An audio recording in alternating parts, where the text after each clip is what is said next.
قليل ما احط فيديوز على الفيسبوك، بس حبيت اعمل هيدا الفيديو. رح يمكن يكون شوي طويل لانه في موضوع كتير بيستفزني وعبالي شارككم فيه رأيي. قصة التجار والدولارات والتسعير وكل هيدا، خصوصا انه انا مهتم وعم بعمل ريسيرش عن موضوع الهايبر انفليشن وبست براكتسز للبزنسز بالهايبر انفليشن او التضخم المفرط اللي عم نعيشه. عم نشوف اشهر كلمة هلا، بس انت اشتريتها على القديمة او انت على اي سعر اشتريتها. يا جماعة، صار وقت نشيل هيدي الجملة من قاموسنا، لأنه هيدي الجملة غلط، منطقيا غلط، اقتصاديا غلط. ما خص التاجر على أي سعر اشترى الغرض. وراح وضح لكم اياه بكل بساطة. اوكي، اليوم اللي شاري سيارته من 4 سنين ب10,000 دولار مستعد هلا يبيعها ب15 مليون. انا هلا بيجي وبعطيه فوقهم كمان. اوكي، بشك انه اي حدا في عقل براسه هلا يبيع سيارة شاريها ب10,000 دولار ب15 مليون. اوكي، فاذا بدكم هيدي الاكزامبل الوحيدة او ابسط اكزامبل لنفهم فكرة انه ما خص بقد ايه التاجر شاري الغرض، لانه اللي عم ينهار هو العملة. اوكي، العملة تبعيتنا. يعني الغرض اللي حقه دولار بعده حقه دولار، التاجر اشتراه بهيدي القيمة. اوكي، اليوم هيدا الدولار طلع نزل بالنسبة للليرة اللبنانية، ما خصه التاجر. ولو اليوم التاجر اشترى الغرض على الدولار 12,000 وبكرة الدولار صار ب 15,000، أكيد التاجر بده يبيع ب 15,000. الغرض هو وبإيدكم عم ينزل سعره. ما خص التاجر بقديش اشترى هيدي القطعة يلي انتو هلأ حاملينها. فما لازم نصب غضبنا بالمطارح الغلط. لما نصب الغضب بالمطارح الغلط، الناس المزبوط عم تعملنا هيدي المشكلة عايشة ومرتاحة. اوكي، فبدنا نركز انه المشكلة هي بالليرة، المشكلة مش بالتجار. في مشكلة وحدة ايه، اوكي، في ناس اكيد عم يستغلوا هيدا الشيء، وهي التخباية والاحتكار. هيدا تحديدا هو مشكلة.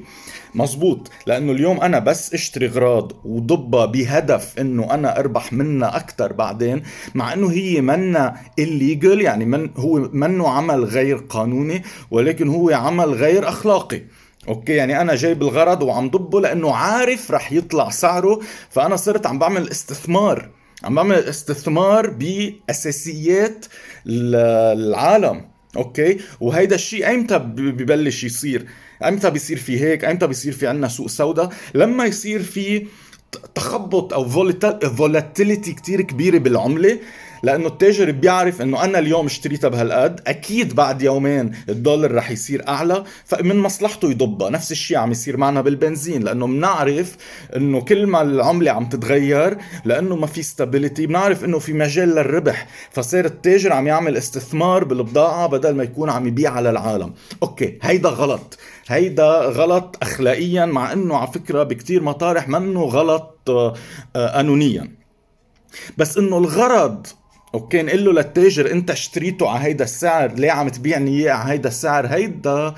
هيدا تفكير غير منطقي ولا يطبق على الحياة الواقعية. اذا في حدا عم يعمل هيك، شكرا لإله، بس هو عم يخسر حاله كرمال يرضيكم.